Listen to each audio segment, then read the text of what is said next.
This podcast may contain language that some may find offensive. Please be advised that this podcast is intended as a work of comedy. As a result, the views expressed in this show may not actually represent the views of the creator or any other individuals who may have assisted in its creation. That's right, the Tame Man's back. Ooh, I'm on a major breakthrough. I'm on the offensive, I'm on the attack. Yeah, I keep it real for real, and that's a fact, love. Live it up, telling you this because I'm totally attracted, not overreacting. It's a matter of fact, and just trying to show you my affection because you are what I've been waiting for. You are so especially beautiful. You are, you're the one I wanna be with, breathe with, sleep with. Can I tell you a secret? Girl, I wanna date you. Girl, I wanna date you. Hello, and welcome to the third episode of the TMCE podcast, where I, the man who cares about everything, rant about something that I care about. If you're new to the podcast, welcome, and thanks for listening. Today's episode is going to be on Canadian stereotypes. For my American listeners, this podcast is kind of directed to you, as I hope you can learn something about Canadians that you probably didn't know. For the Canadian listeners, have no fear. This podcast is also for you in a way. Take a listen and let me know in the comments, either on the podcast page at tmce.podbean.com or in the YouTube comments if that's how you're listening. If you agree with what I say, or if you think I really missed something, or even if you think I'm straight up wrong, let me know. I'm interested. Really. Anyway, without further ado, let's get this rant going. TMCE podcast number 3. Canadian stereotypes.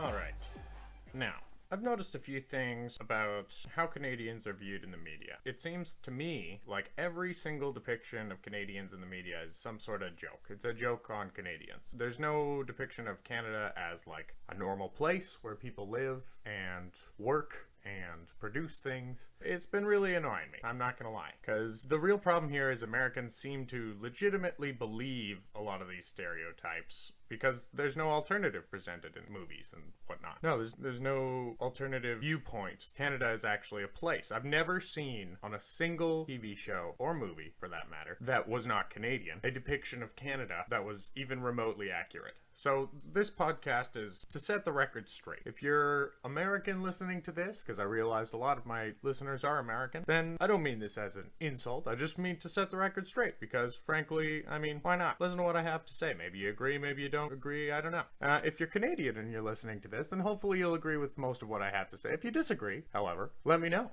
I mean, I want to know. I want to know what you think, and if you think I'm right, because, I mean, this is an important issue to me. The man who cares about everything is a Canadian person. Of course, all of you are going to say, of course he is, because, I mean, I care about everything, and that's one of the stereotypes. But I'm going to go over all the stereotypes, and I'm going to try and attempt to correct the way we think and talk about Canada in the media. So let's begin. First of all, the accent. Now, the accent is a really interesting one because, number one, lots of people don't even realize what the accent is until they hear it, and then they're like, oh yeah, that guy's Canadian. Now, the accent goes something like this. Oh, hey, how's it going? It's a beauty day out, eh? You know, you saw some dang hosers the other day, though, and I said, you know, take off, and then they just skittered off like, you know, whatever they're doing, you know, those, oh, sorry, hey, I just stepped on your foot. And that's the accent. That's the accent that I'm talking about here. Now, that accent is very interesting because it was actually created by Bob and Doug McKenzie for the CBC Broadcasting Corporation, which is a Canadian television channel, because there was a complaint from the government of Canada, who owns the station, that there was not enough Canadian content. So this was a sort of comedy response by two comedians, Bob and Doug McKenzie. You can look them up. I'll put a link down here in the description. But it was a commentary and a sort of joke by these two Canadians on Canadian culture. So it was an exaggeration of every aspect. That was the idea. They would take everything in Canadian culture and exaggerate it to its fullest. Now, that's a cool idea. It was really funny, and Canadians thought it was funny, Americans thought it was funny, and it was one of the first Canadian things to really hit big internationally. It was a very funny show, you know, because basically, I don't know if you're familiar with the show, but if you are, all they did on the Great White North was talk about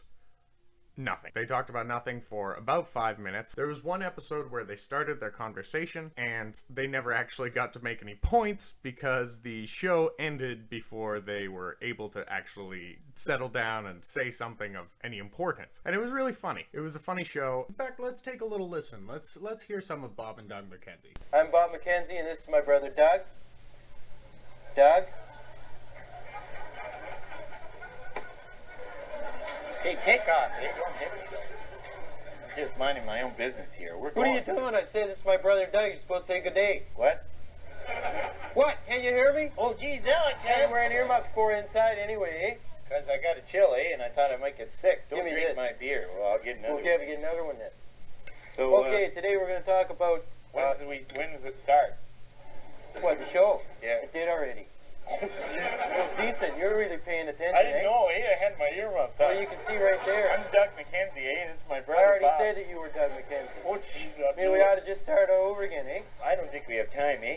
So there you go, sort of a rough idea of what the show is all about. But what they did in this show that they may not have realized at the time was they created this stereotype Canadian accent. And nobody speaks like that. I want to be clear about that. Absolutely no one in Canada speaks like Bob and Doug McKenzie on a regular basis. Now, there are some hick towns in Canada, some very small places where they may seem similar, but nobody actually speaks like they do on that show. If you are listening to this right now, this is a lot of what Canadians sound like, except maybe a little less emphatic, because I'm a very emphatic person. But, I mean, we speak pretty normally. We say about, you have a focus on the A, and we have a focus on the O. Now, that's not a big deal. We just gotta realize that's all it is. It's a slight, very slight difference in the accent. It's not a huge thing. We do not go around saying, oh, what you talking about, eh? We don't say that. Nobody says that. What we say is, you know, how's it going? What are you doing? You know? And that's a big point too, is that there are many accents in Canada. There are accents all over Canada. If you go to Vancouver, you're gonna find the accents of Vancouverites is very similar to Seattle people from Seattle. And that's because they're very geographically close. They have a very similar culture. And our cultures are extremely similar if you look at the corresponding geographic location of the city that you're talking about their culture. The second thing about the accent, A. We say A like Americans say huh. We do not use it all the time. I don't go around saying, hey, you wanna go for some Timmy's, eh? You know, I can't even say A out of context without going into the Canadian accent stereotype, because it just, I mean, I've said A during a conversation with my friends. The only time I'll say A is we're hanging out and it's about time to, I don't know, eat. And I'd say, hey, you guys don't want to get something to eat, or I don't know, what you thinking, eh? It's like that. It's like, you know, it's like, huh? It's just a short piece of language that we use as an interjection to make something a question, or to just move the question along and add urgency. And if you wanted an American analog for this, my best point is huh, because Americans use huh in a very similar way. For example, yeah, you want to go get something to eat? I don't know, what are you thinking, huh? That kind of thing. Huh? That's the same thing we use A for, you know? And it's exactly the same thing we use A for. And there's no fucking difference, and it's not a big deal. Just, we don't have that big of an accent. I mean, yeah, it's just that simple. And however, the Quebecois accent, I gotta say, is kind of hilarious, because they talk like this. They talk like this a lot, that they're going to do some pretty crazy shit this evening, and we are gonna have a pretty crazy time with the 333rd way that I turned to do this. You know, they talk a little like that, and it is funny, but even that is an exaggeration. You just gotta keep in mind that all of these things are exaggeration. Anyway, the next thing is that Canada is constantly cold. Canada is not constantly cold. It has never been constantly cold. In fact, during the summer, we get crazy heat. All right, Canada is a country with seasons. The other thing here is that Canada is larger than the US. All right, you got to realize it is larger than the US. There is Vancouver, way out in the west, right? In Vancouver, you will not find that accent, and you also will not find that coldness as well. There's just not, you know, it's such a large area, you just can't stereotype all of Canada as always being cold. Number two, the only places that are cold are way in the north, and nobody lives there. So when you say that Canadians live in a cold climate, it's no colder than Wisconsin, it's no colder than Maine, it's no colder than Massachusetts, it's not colder than anywhere in the US to a reasonable extent. I mean, there are places where it gets to -40, and there are places in the US where it gets to -40. I just don't understand why it's become a Canadian stereotype, because really we are no colder or warmer than any other place. And our summers in Montreal and in Toronto, it can get to 40 degrees Celsius. Now, for those of you in America who don't understand Celsius, that's between 100 and 120 degrees, more or less, because 40 degrees is about 104 Fahrenheit and 45 degrees is more or less 115. So there's a range. We have anywhere from -30 to +40, which is anywhere from, oh fuck, goddamn Fahrenheit. Fahrenheit pisses me off, because, I mean, why do you use Fahrenheit? We use Celsius, the world uses Celsius, and it's much easier, it's so much less confusing, because Fahrenheit is just, it's just not based on anything. The reason why we have Celsius is because it is based on it's based on the boiling point of water. 100 degrees is the boiling point of water, and 0 degrees is the freezing point of water. And between 0 and 100, you have various degrees of warm or cold water. So it's a nice, easy thing that we can relate to. I don't understand why anyone would choose to use Fahrenheit. It's pretty random. It's pretty fucking random. Anyway, now politeness. Although Canadians have a bigger tendency to be polite, I think this here is a misunderstanding. We are not actually more polite because we all feel that we need to be polite. It's more that Canada has a more one for all and all for one perspective. That's what we have. Where in the US, you have much more of a every man for himself idea.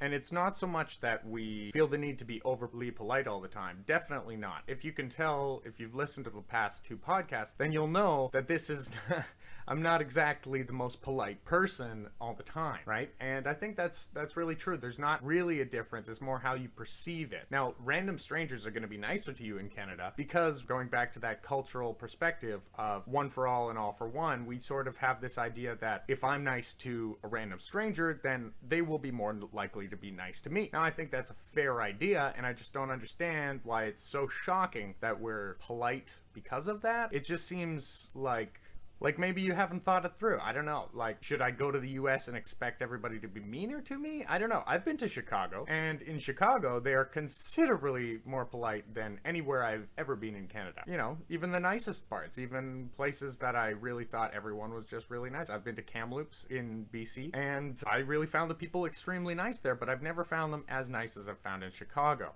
And that's the real thing here. All these stereotypes, there's probably a place in the US where that's more true than Canada. And I don't understand why there's this disconnect that Canadians are somehow like completely different. We are very similar to the US. We have a large expanse of land with very different cultures that think differently and interact with each other and hold their own cultural values, and together we create the overall culture that is Canada. Just the way that in the US, although you have many distinct states, all of those states work together to create a general image of the US. And the same thing works in Canada. We have a smaller population, so it's not as brutally evident, I suppose, but it's definitely still true. Now, the next thing is the love of hockey. I will admit, yes, many Canadians very much love hockey, but it's not like an obsession, you know? There are some who obsess over it, but I would say there's significantly more Americans who obsess over football. There's probably closer amounts in Canada of hockey fans and football fans. A lot of people watch football. They watch the American football because the Canadian football is generally considered to be not as exciting. It's just not, there's not as much happening. But the big thing here, I personally do not really like hockey. I don't mind watching a game or two, but that's typical of a lot of Canadians. Many Canadians do not like hockey, and that's okay. But for some reason, every time I mention Canada during the hockey season to an American, they immediately come up and say, oh yeah, you guys are watching hockey, right? And it's like a joke. Now, I mean, Mexico has soccer, US has football and baseball, Japan has baseball. Every country has their sport. I just don't understand why it's considered so strange that we have chosen hockey.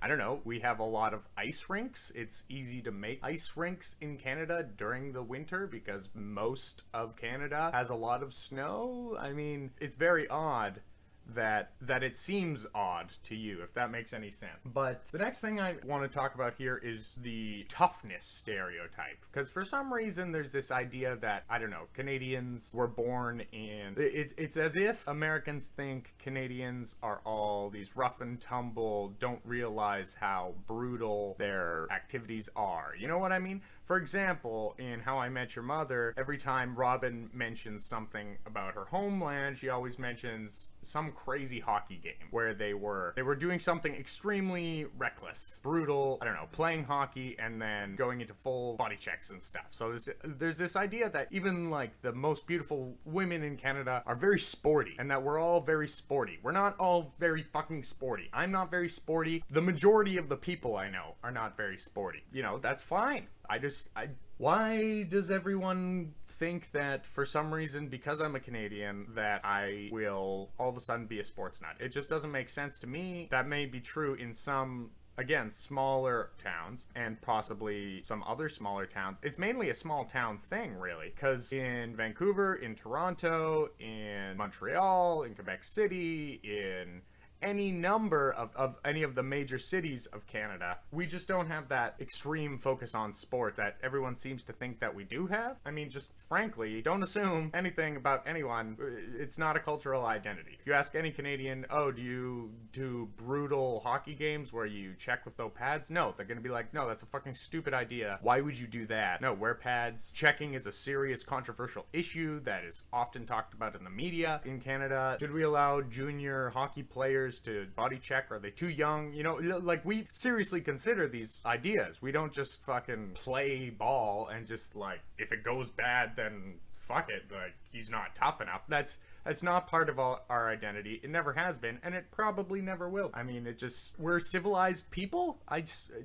Why do I need to mention that? It seems like the idea of Canadians that a lot of Americans have in their head is of this kind of dumb guy with a weird accent who is very tough, is always playing hockey, is just nuts about weird things like poutine. I mean, poutine, for those of you who don't know, is a Canadian delicacy. It is fries with gravy and cheese curds, and not everybody likes it. There is a significant portion of the population that has absolutely no taste for poutine or tortilla or any of the Canadian food. We do have our own foods. The other thing is the constant apologizing. There's this sort of weird stereotype that if you step on my foot, then I'm going to apologize. Now, that is somewhat true, I'll give you that, because if I'm in a line or something and someone bumps into me, then yeah, I'm gonna be like, oh, sorry, I just didn't see it, you know, I didn't get out of your way. But that's not because I feel like I haven't been wronged. It's just because both of us realized that we accidentally bumped into each other. And it's not particularly anyone's fault. It's just like, I don't know, I bumped into you. Oh, sorry about that. If you say, whoops, sorry, it's all good, you know? If you don't say, whoops, sorry, then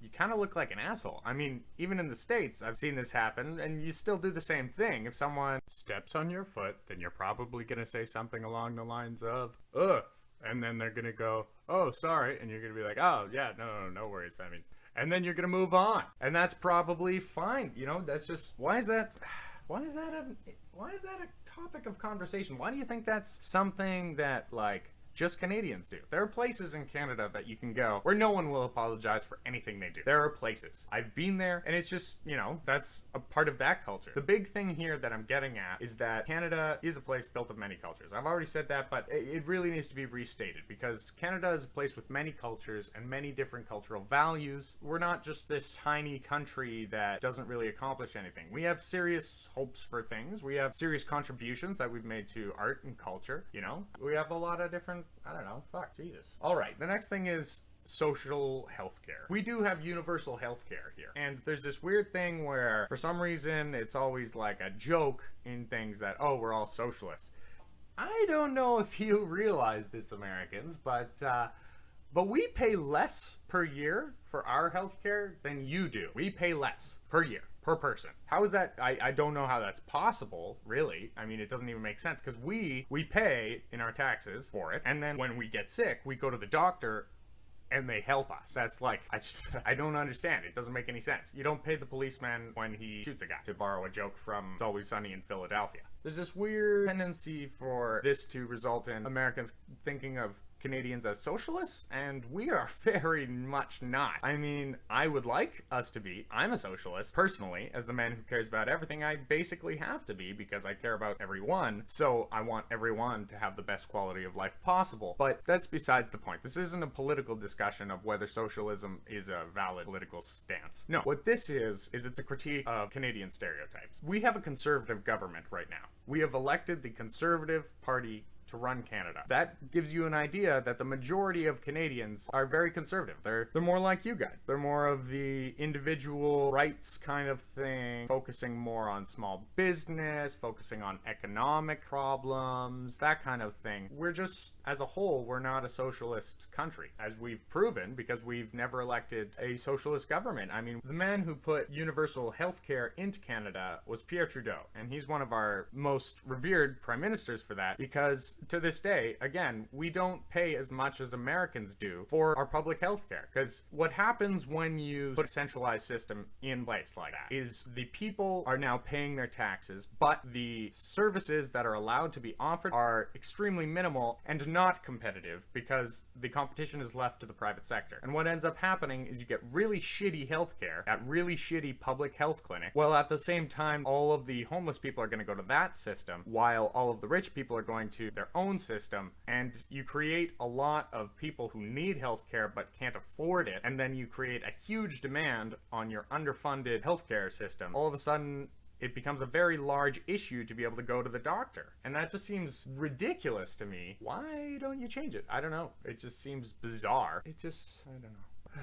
Now, the last thing I want to cover here is the idea that we are dependent on the US, or thinking of Canada as America's hat. A weird one, because the other stereotypes all follow that we are a crazy different other. You know, we are the societal other that does just not match up to what the American view of life.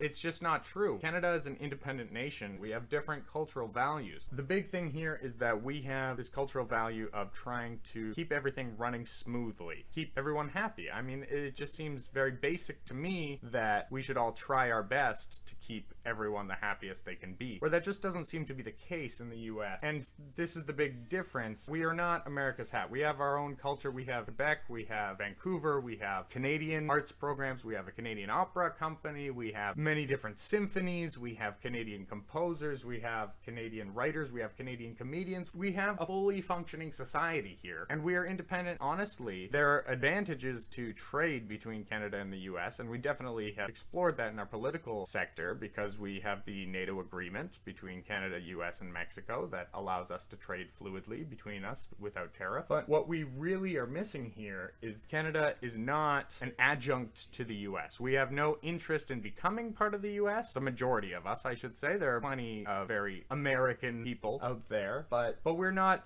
your fucking hat, all right? We're an independent nation that has independent cultural values from you, and we are a different people, are very proud of that. We are proud of being Canadians. We do not want to be Americans. We never did want to be Americans. In fact, I think truly we are terrified of the idea of becoming American. Now I'm going to sort of just go over how we as Canadians view Americans. The main thing here is that we are terrified of you guys. I mean, number one, you have terrifying healthcare. I would be terrified to go to the US if I got sick, because I don't want to end up with a $2,000 bill because I had to go to the emergency room. That seems insane and like unsustainable. I couldn't afford that.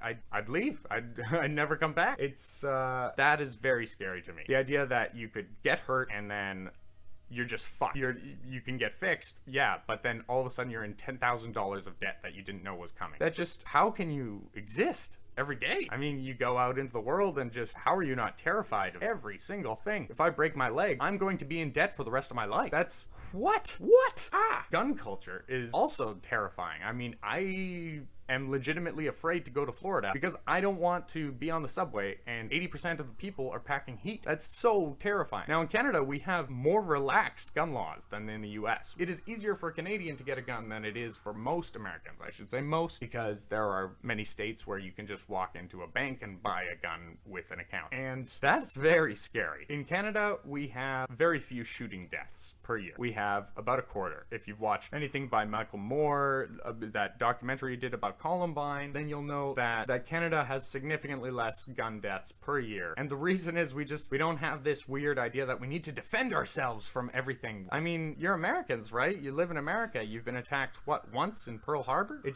Why do you feel this weird need to obsessively defend yourself? It's terrifying. There are certain states that I straight up would be unable to go to because I would fear for my life if something went down. Because imagine this scenario. You're on the subway, right? You're in Florida, let's say, where open carry laws are in place. You're allowed to openly carry a weapon. Now, let's say a bum walks on and that bum starts harassing a guy. Now that's bullshit, you know? He shouldn't be allowed to harass that guy. But let's say he starts pushing him and it's starting to get annoying. Now in Canada, what would happen is you would say, hey man, you gotta fucking calm down there. This isn't cool. Then if you didn't, you might either get off the train or you might hit the assistance button so that one of the conductors might come down, kick him off. But you certainly would not whip out a pistol and say, hey man, back off. The idea that that's not only a possibility, but almost likely in the US in some states, that is just terrifying, that someone could whip out a gun and be like, hey man, you gotta fucking calm down. And if he didn't, let's say he was on crack, he just fucking did not have the ability to calm down, that guy might shoot him. He might shoot that homeless dude. He might kill him. Is that not terrifying, that you're constantly under threat of death? Holy shit, that's terrifying.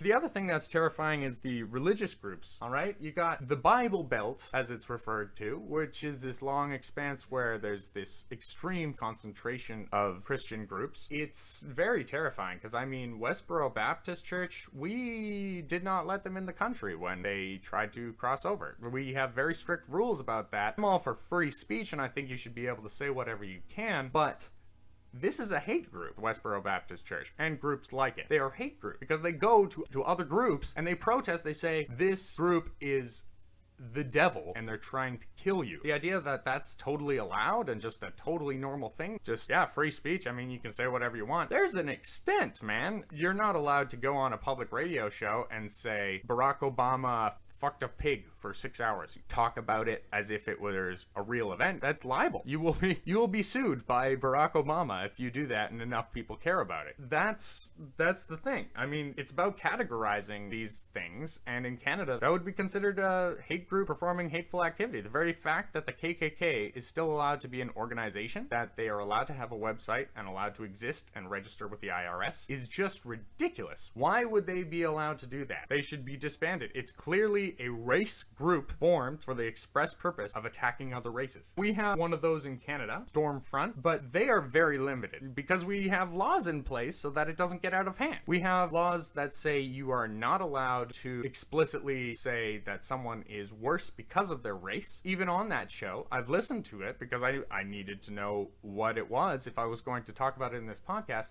And they have to follow extremely specific rules when they're talking so that they only imply what they're trying to say. I think that's fair, because if you're allowed to just present the points and think of this for yourself, then it's very easy to listen to one of those and then watch the video that they're talking about and say, well, this is clearly an isolated incident. For example, I watched a video where a black woman was tased because she refused to calm down when she was pulled over. Now, she freaked out, fair enough, but I'm able to watch that and listen to the way they present their point as proof that all black people are evil, and I'm able to watch the video and say, I don't think so. I think this is proof that this one woman was having a very bad day and possibly took some sort of drug because she clearly was not in right of mind. Even then, it seems a little over the top for that guy to have tased her. You see what I'm saying? I'm saying you can watch it and have your own opinion, and that's the way you're allowed to present things in Canada. You're allowed to present your opinion, like I'm doing right now, and then open it up for critique. But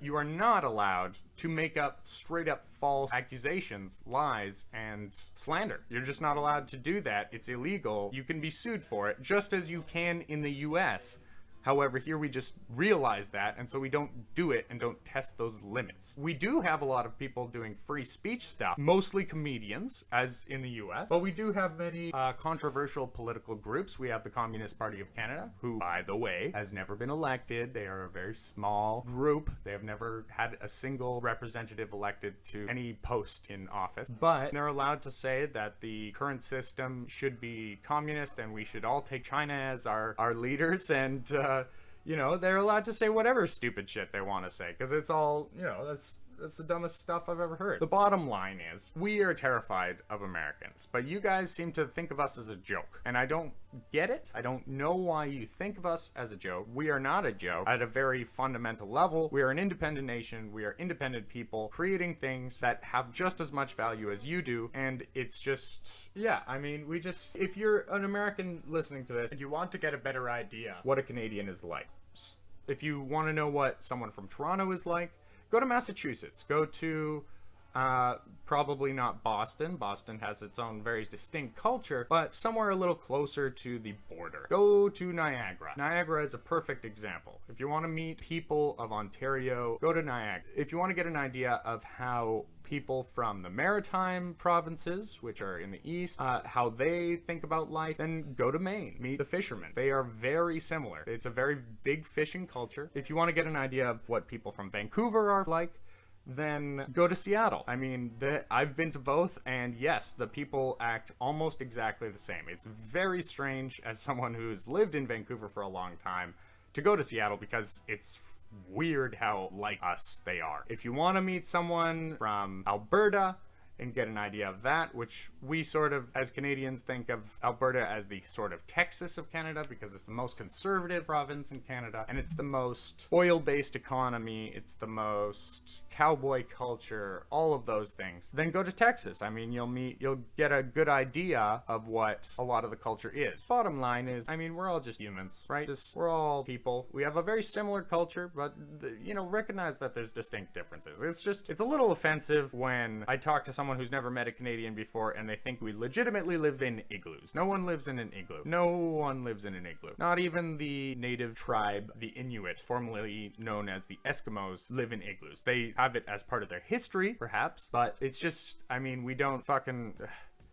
The idea that I have to explain that we don't live in igloos, that we live in normal houses like normal people, because we are normal people, because we are real people, because we are...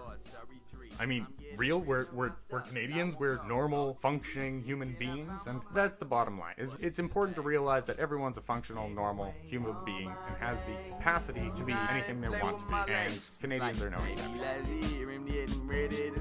Was almost more than I could bet, so I gifted it to my own cousin Sandy. Gave away all my legs.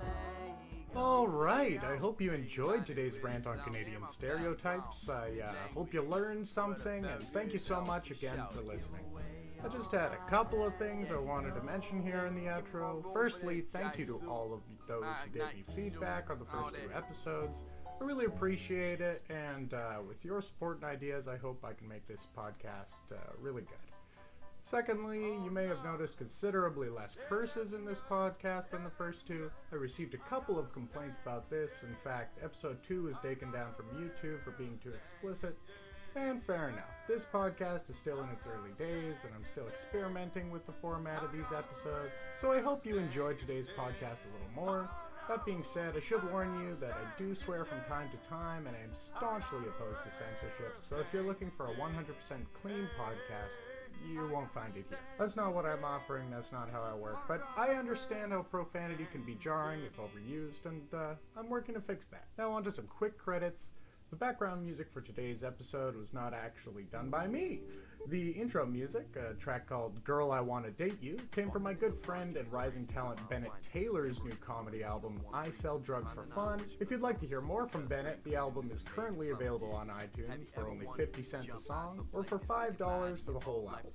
I personally bought one myself, as, to be honest, it's pretty freaking good. The track you're hearing now, and that we'll ride out on, is a little more serious in tone from the rest of the album. It's called Do You, from that very same album. Go for a cycle. How about you go visit Michael?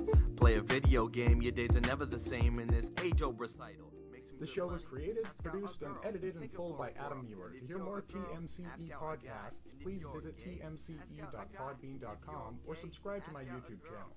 If you really liked the show and would like to donate, visit tmce.podbean.com and you can donate any amount you'd like on the donation page there. Everything really does help, as these podcasts take a lot of work to make, and any small contribution will make a difference. If you decide to donate, you will be credited if you wish in the next episode for how awesome you are. Thank you for listening. If you wanna go to school, yeah, just do you. If you think burgers are cool, then just do you. You wanna go to the public pool, yeah, just do you. You feeling like building a stool, then just do you. If you got turnips to sell, just do you. Got a way to face that smell, yeah, just do you. Secrets that you wanna tell, yeah, just do you. Are you living it for real, then just do you. Do you.